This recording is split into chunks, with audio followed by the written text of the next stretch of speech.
Some of you may feel like one of these pictures represents how you're feeling lately. We really want to help move you away if you are feeling a little stressed. Maybe you were put in a situation to develop a class without a lot of lead time. Maybe you've not had a lot of experience teaching or building courses online, but maybe some of you have lots of experience. In either case, our goal is to help you get to this point where you can say, you got this. We know you do. We're here to support you. One little resource I want to share with you, AACTE did a national survey of its members just to learn more about how COVID was impacting their instruction. And this website link will take you to the full report and webinar. They had a webinar where they shared all of the survey results. But I just wanted to share two of the slides that really have pertinence. Here's just some quick methodology for all you data nerds out there. All but 3 states were able to participate. This survey went out right at the beginning of April, I think, when people were moving in that direction. And so one of the things that we learned through this survey is that both public and private, when asked, has your college or university transitioned to online, it was a resounding yes, 98%.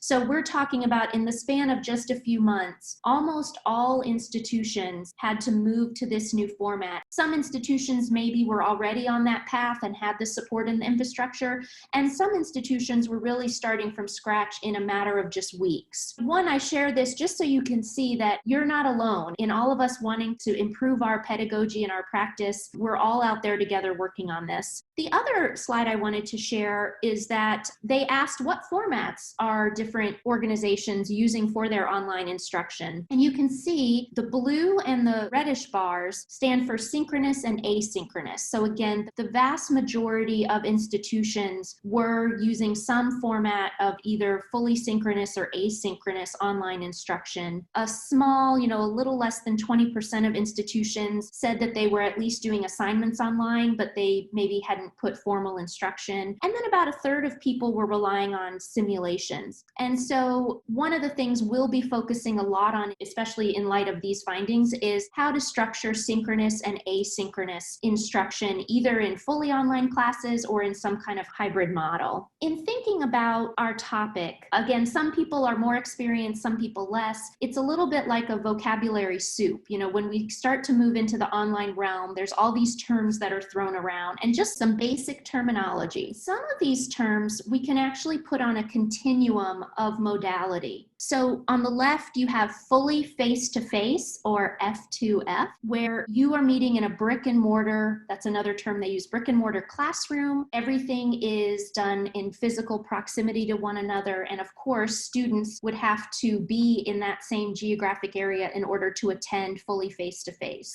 On the far right-hand side, we have fully online or remote. We're going to use the terms online and remote interchangeably. They mean the same. Again, this would mean a student wouldn't even have to live in the same country as his or her institution in order to attend this fully online course. And in the middle, there's 2 terms that are often used interchangeably, but they do have a subtle difference. And one is blended and one is hybrid. Blended, as you can see, is closer to the face-to-face side. In blended instruction, nothing online takes the place or supplants the face-to-face instruction. It only supplements it. So it might mean that every week you still meet face-to-face, but you have some activities that you have students do online, like maybe a discussion forum. Hybrid, on the other hand, is where some of the face-to-face instruction is actually changed and put online. And so in some of the institutions that I've been watching, including my own at Madison, Wisconsin, you can have different models of hybrid. One could be that, maybe a class was supposed to meet for 3 hours each week, and instead they're making it a hybrid class where for 2 hours they meet face-to-face, and then that 3rd hour is all done online. Or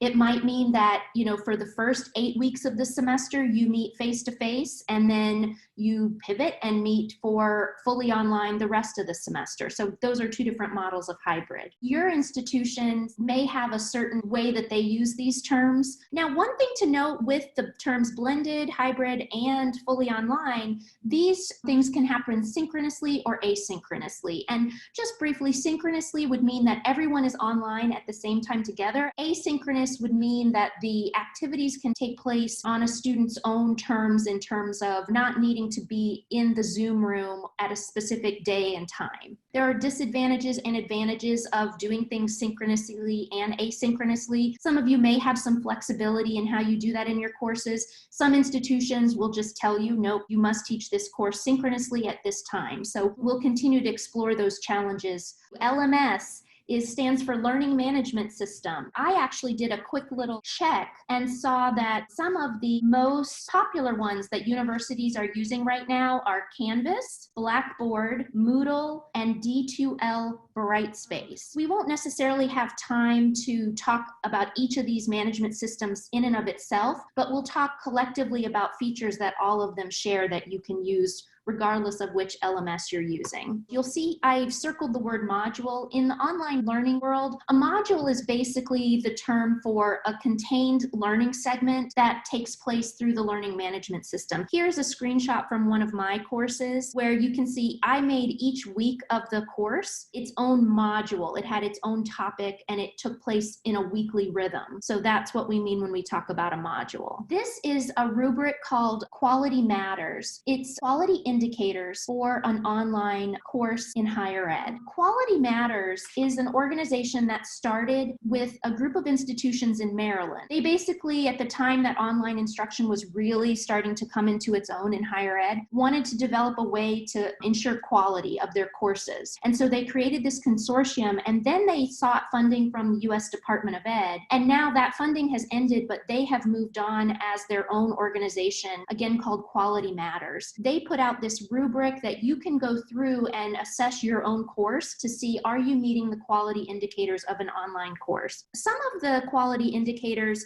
are actually, I think, just what we would consider to be good teaching. You know, you have your objectives aligned with your learning outcomes, but some are very specific to the online environment. And so I highlighted those here. Things like it's really important to be very explicit and clear online about how students get started and where to find things. Remember, they're not in a face-to-face class where they can turn to a buddy and say, hey, where do I find the syllabus? So all of that needs to be specified. They talk about it's really important for the instructor to do a self-introduction that's available online. And I often in my own classes do a video of myself so people can actually see me, hear my voice. It just feels more personal. Also wanting to make sure you give a chance for learners to introduce each other, that they're not all just working on these modules robotically in isolation, that you have a chance for people to get on and say who they are and where they're from and what their major is, etc.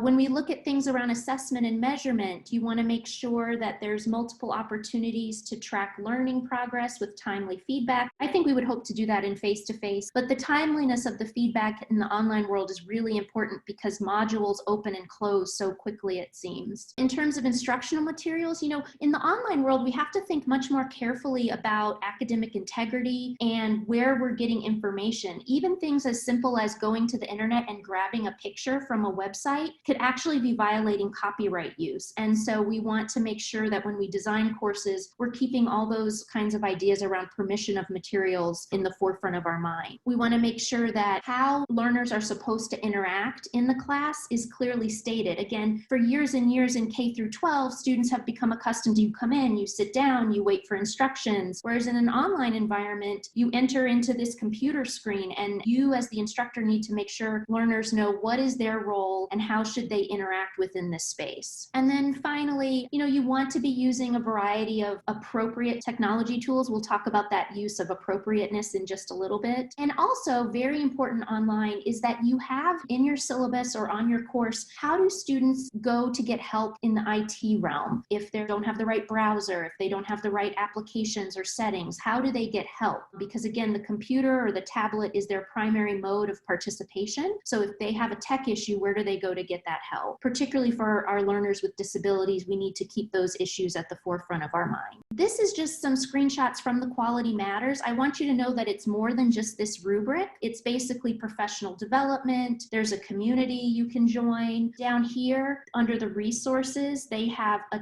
ton of different resources for designing high quality online instruction, including Showcase of Best Practice, where people have actually put up parts of their courses for you to see what's worked and what hasn't. Again, take some time to go explore this website because I think it'll be worth your time in getting access to some greater resources. We're going to look at these 9 principles for excellence in web-based teaching. This is an article. It's a little bit old. You know, in the online world, 2008 feels like a long time ago, but the information is actually incredibly still relevant and contemporary to what we're seeing in online instruction today. And the authors, Henry and Meadows, have 9 principles. The online world is a medium unto itself, meaning that this is a whole new learning space, and things that may have worked well in face-to-face might not transfer or might need a lot of adaptation to transfer. So we want to keep that in mind. In the online world, content is a verb. So it's not just posting a bunch of lectures and readings on a website and having students just passively digest them. In really good online instruction, creating content is actually kind of like a verb. Technology is a vehicle, not a destination. Sometimes we can have technology and app overload. Just because there's a cool app out there, if it's not promoting your learning outcomes, it doesn't necessarily need to be there. And sometimes too much can become too much. So remember, the technology is there to help us with the actual outcomes and content, not just to be bells and whistles for no reason. You still are the most important part of your course. Great courses are defined by teaching, not technology. How you approach your students and show them care and show that you are there for them is so important in online. The technology cannot take the place of that. We always want to be creating that sense of community and social presence because sometimes online can feel very isolating. You will require multiple areas of expertise, not just your content and pedagogical expertise, but now some technology expertise as well. I love this one. A great web interface will not save a poor course, but a poor web interface will destroy a potentially great course. So we've got to make sure that we have these courses that are well structured.